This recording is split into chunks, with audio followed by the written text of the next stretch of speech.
यीशु है मेरा कैसा बिला, मन में वो देता आनंद और रास, मुक्ति का भागी स्वर्ग मेरा घर, उसमें मैं रहता सदा निडर।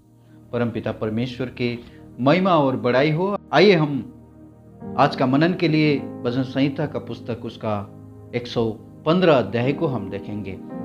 हे यहोवा, हमारी नहीं वरन अपने ही नाम की महिमा अपनी करुणा और सच्चाई के निमित्त कर।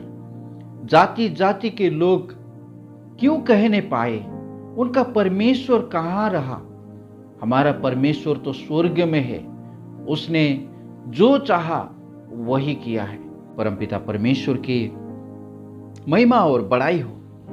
मेरा प्रियो, यहाँ पर हमने देखा परमेश्वर के दास भजनकार परमेश्वर से कहता है, हे यहोवा, हमारी नहीं वरन अपने ही नाम की महिमा अपने ही करुणा और सच्चाई की निमित्त कर।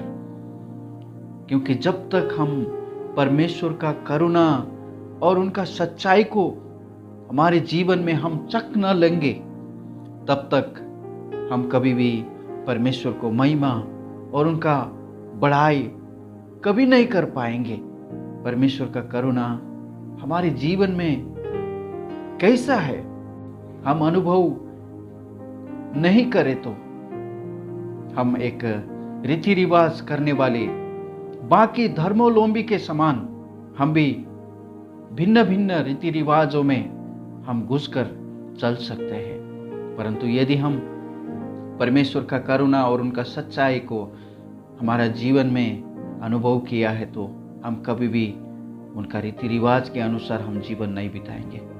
हम परमेश्वर को हमारा जीवन का आधार मानकर उसी के अनुसार, उसका इच्छा के अनुसार हम जीवन बिता सकते हैं। उसका 2 वचन में क्या कहते हैं, जाति जाति के लोग क्यों कहने पाए, उनका परमेश्वर कहाँ रहा। आज शैतान का भिन्न भिन्न युक्ति अपने प्रजा के प्रति है। दाऊद का जीवन में भी इस सारे अनुभव को उन्होंने सामना किया था कि शैतान उनको किस तरह से बहकाया था। हे यहोवा, मेरे सताने वाले कितने बढ़ गए हैं, वे मेरे विरुद्ध उठते हैं, वे बहुत से मेरे प्राण के विषय में कहते हैं कि उसका बचाव परमेश्वर की ओर से नहीं हो सकता। बहुत से लोग हैं, वो लोग कौन है? इफिसियों का पुस्तक उसका 6 अध्याय का 12 वचन, वहां से आगे का वचन में हम पढ़ सकते हैं कि हमारे मल्ल युद्ध लहू और मांस से नहीं है। यहाँ पर जब हम भजन संहिता का पुस्तक 3 का शीर्षक में हम पढ़ेंगे तो अबशालोम के सामने से परमेश्वर का दास भागा जाता था, उसी समय में लिखा हुआ ये भजन है। परंतु दाऊद ने पहचान लिया कि मेरा शत्रु कौन है। मेरा शत्रु अबशालोम नहीं है, मेरा शत्रु शाऊल नहीं है। बहुत से लोग हैं जो उनका जीवन में उसको डिस्टर्ब कर रहे थे, उनको निराशा कर रहे थे, उनका जीवन में उनको चैलेंज कर रहे थे कि अभी तुम्हारा बचाव कैसे होगा, तुम्हें अभी कौन छुटकारा देगा। मेरा प्रियो, जब हम 42 अध्याय में भी और 43 अध्याय में भी बार बार यहाँ पर एक बात दोहराते हुए हम देख सकते हैं कि हे मेरे प्राण, तू क्यों गिर जाते हैं, तू अंदर ही अंदर क्यों व्याकुल होते हैं। परमेश्वर पर भरोसा लगाए रहे, क्योंकि मैं उसका दर्शन से उद्धार पाकर फिर उसका धन्यवाद करूंगा। यहां पर भी सेम प्रश्न था उनको। 42 का 3 वचन में, मेरे आंसू दिन और रात में आहार हुए हैं और लोग दिन भर मुझसे कहते रहते हैं, तेरा परमेश्वर कहाँ है। और हमने 115 अध्याय में देखा, जाति जाति के लोग क्यों कहने पाए उनका परमेश्वर कहाँ रहा। क्योंकि कभी कभी परीक्षा के समय में ऐसा एक अवस्था आ जाता है। हम प्रभु का वचन में देखें तो मत्ती लिखित सुसमाचार उसका 11 अध्याय में यूहन्ना बपतिस्मा देने वाला जब वो संकट के समय में थे, जब उनको हेरोदेस बंदी गृह में उनको डाले थे, उसी समय में यूहन्ना बपतिस्मा दाता उनका चेला को प्रभु यीशु मसीह के पास ये पूछने के लिए भेजता है कि आने वाला तू ही है या हम किसी और का इंतजार करें। मेरा प्रियो, निराशा के समय में ये सारे प्रश्न हमारे मन में डालने के लिए दुष्ट हर जगह मौजूद है। परमेश्वर का प्रेम के विषय में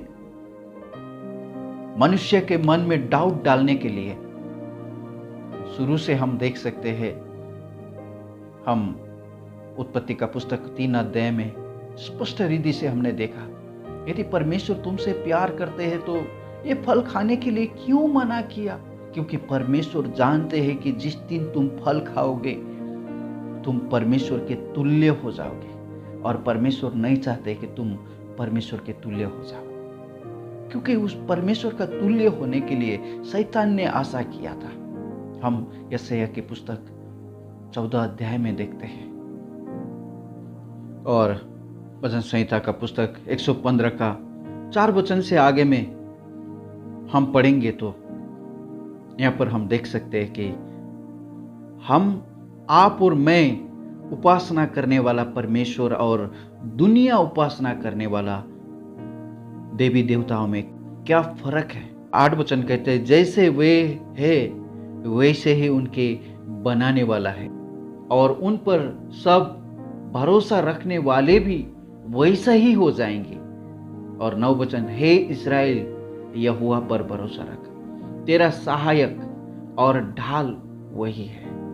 और हारून के वंश को भी यही बताता है, हे हारून के वंश यहोवा पर भरोसा रख, हे यहोवा के डरियो यहोवा पर भरोसा रख। उसका 11 वचन कहते हैं, आप और मैं यदि परमेश्वर पर भरोसा रखने वाला है तो आप और मैं यदि परमेश्वर का डरियो है तो हम परमेश्वर पर भरोसा रखने के लिए परमेश्वर का पवित्र वचन आप और हमें यहाँ पर प्रोत्साहन करते हैं।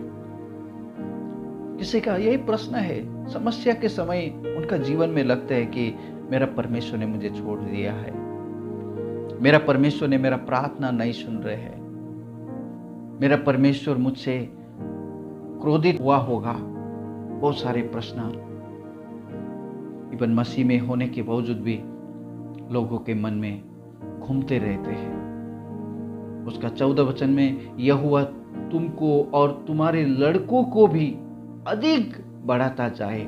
यहोवा जो आकाश और पृथ्वी का करता है उसकी ओर से तुम आशीष पाए हो।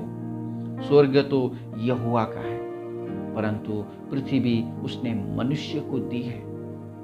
मृतक जितने चुपचाप पड़े हैं वे तो यह की स्तुति नहीं कर सकते।